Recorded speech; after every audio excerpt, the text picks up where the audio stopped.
Welcome to Living Chassidus. Together, let's live the Chassidus we learn.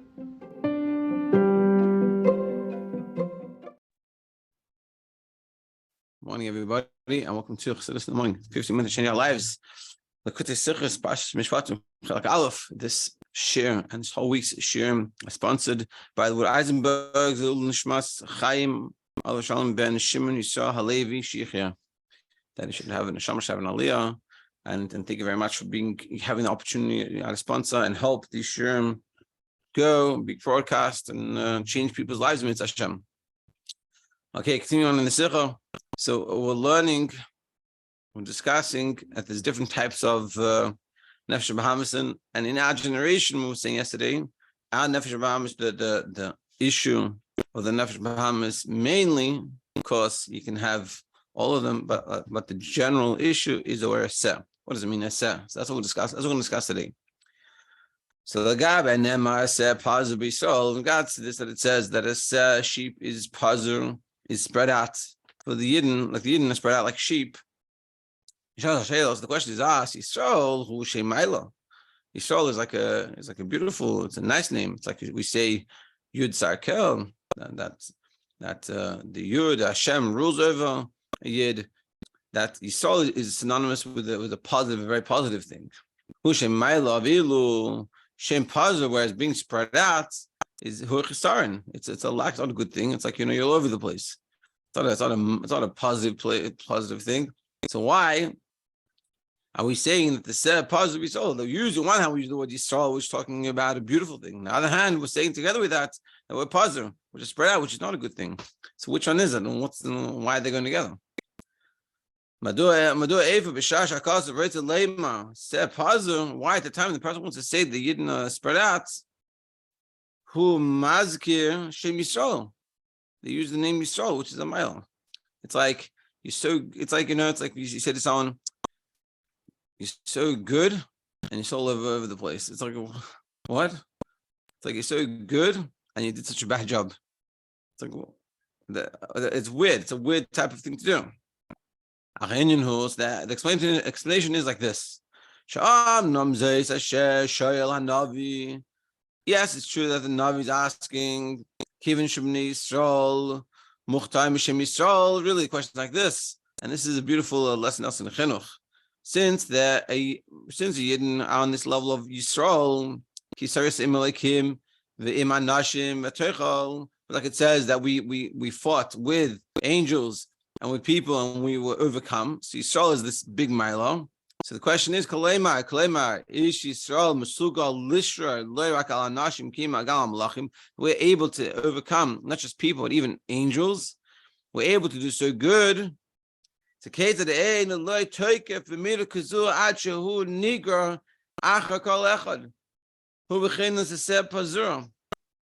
if that's the case, if we have so much potential, if we can be a Yisrael, so why is it that we're scattered and all over the place? Meaning like this, and this is a beautiful word. Meaning when there's a famous story that when the Frierdiker Rebbe, when he was young, he got a watermelon. His grandmother brought him a watermelon, and in those days a watermelon in Lubavitch was like gold.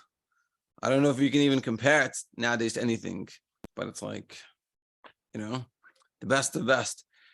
And what happened was, so he shared with his friends. He called his friends. Yeah, his whole watermelon. They cut it up. They ate, and they're eating watermelon. It's like a chashva thing. So afterwards, it says, I think it was like 30 minutes later, something. The Rebbe Rashab called him into the room. He said to video like this. He said, "I saw that you shared the watermelon with your friends," and he said, when a Yid shares, it's to share with his whole heart. And that's what he told him. He said, you have to next time when you share, you have to share with your whole heart. You did share, but you didn't share with your whole heart. And the Frierdiker said he got so affected by that that he puked all the food up. And then he ends off the Sikha. He says, "This is chinuch." I remember reading the Sikha. He said, "This is chinuch." So I remember for many years I didn't understand this at all. Like, what is going on over here? Why? What? Like, how's that chinuch? He did something good. He's saying it's not good enough. and then he can't even hold the food down. That's my own. The whole thing doesn't make sense to me, but I understood it's true, of course. So I thought about it a lot, and I listened. Also, Manasuna had Sherman. I don't know. I haven't listened to him many years, but I had Sherman on this, and I listened to it and I thought about it, and I really I wasn't trying to understand this, and then I hopped it, and this is exactly what we're saying here. That what the Rabbi Shab was saying to the Frierdiker Rebbe, and this is a beautiful lesson in chinuch for children and chinuch for ourselves.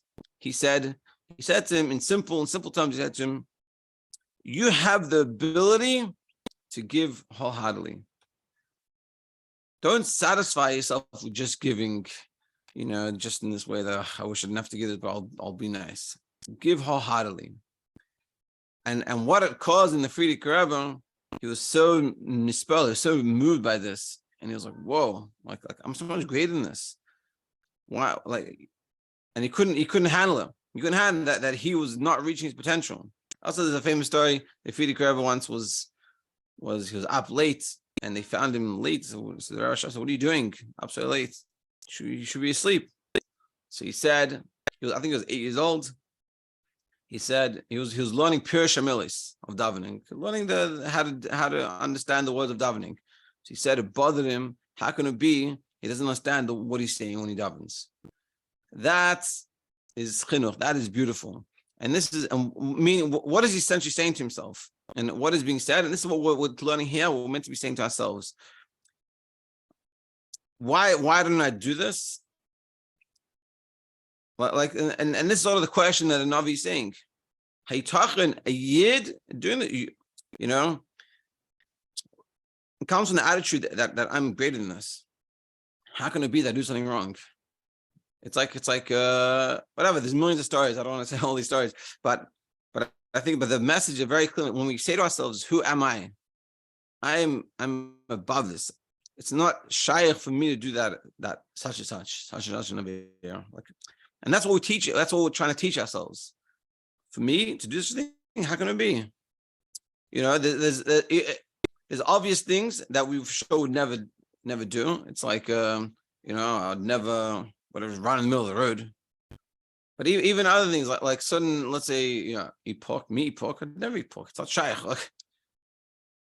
And this is what he's saying here, that the Shiur the Navi is asking, and sort of the question we'd ask ourselves: for me to not whatever it is, for me to watch a movie, for me it's possible for me to watch a movie. For me to not wake up on time, and it's your attitude. It's the attitude that you have.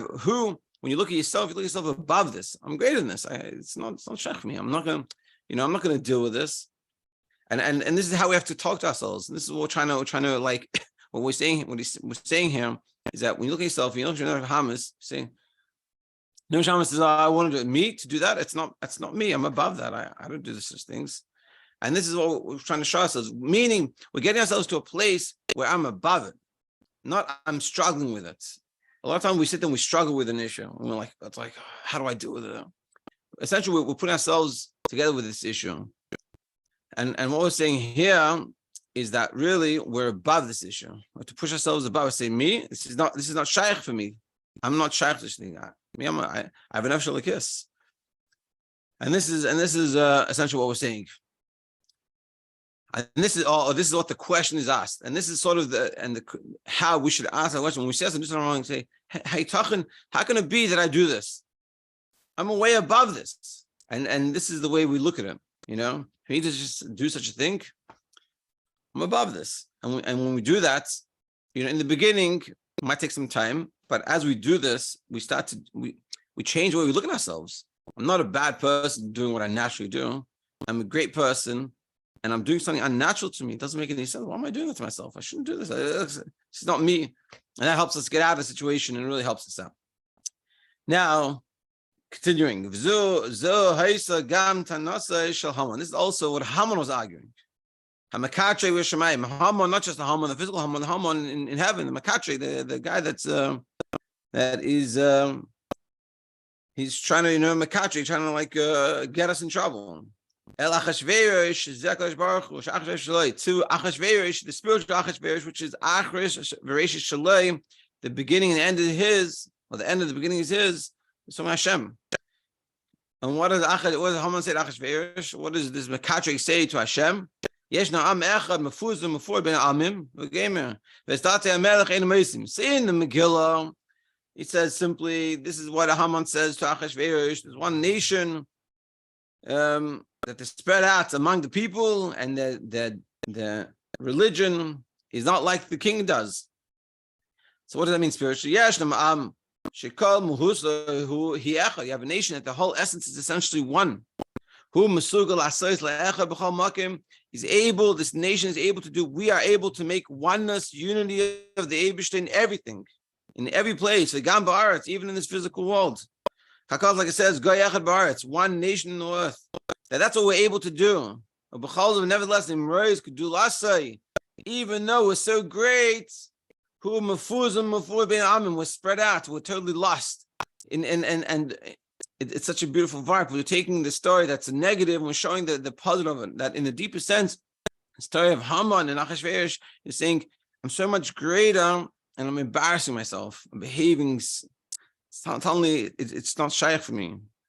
Who misrashem, who mispael mikol echad, gets affected and gets everyone makes a difference. You know, what are the neighbors going to think? It's like we're talking about the sikha before, last week's sikha. That's what he's saying. Who misrashim, mispail, mikol echad, gets affected by everyone.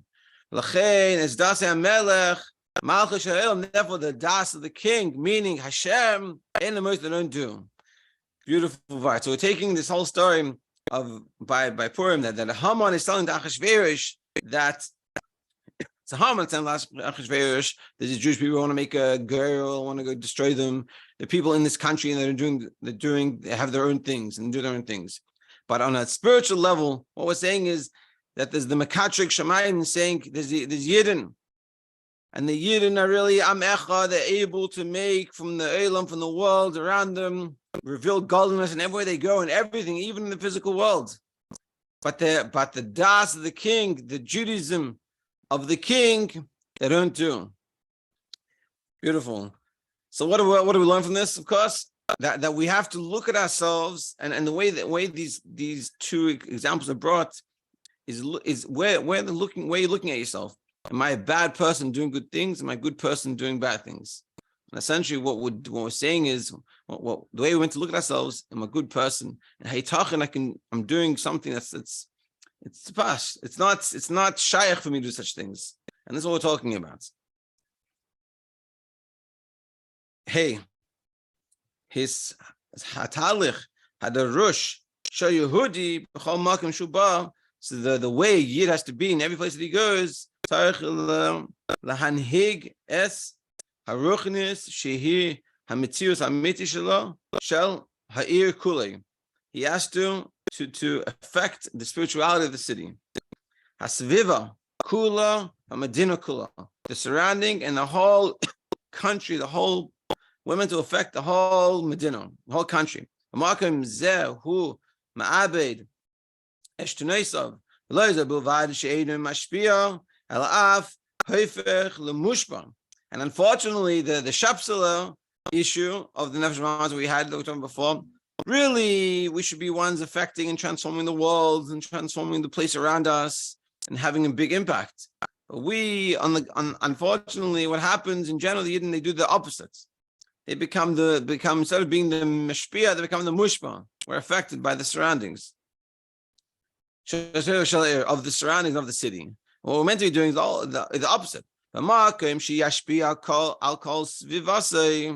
In a place where we're going to affect the surroundings, the gabe kol prat, shashulchan aruch haposek, regards every detail. And the shulchan aruch will be the one that's making the psak.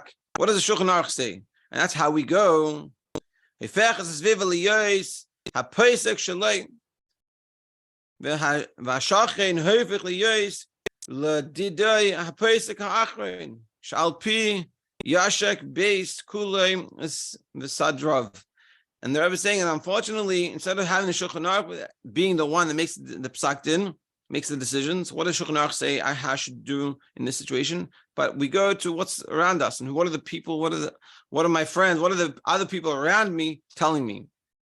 And this is the Nefesh Bahamis sheep issue. That is very sheep, that's docile, follow along. I want to fit in, I don't want to be different.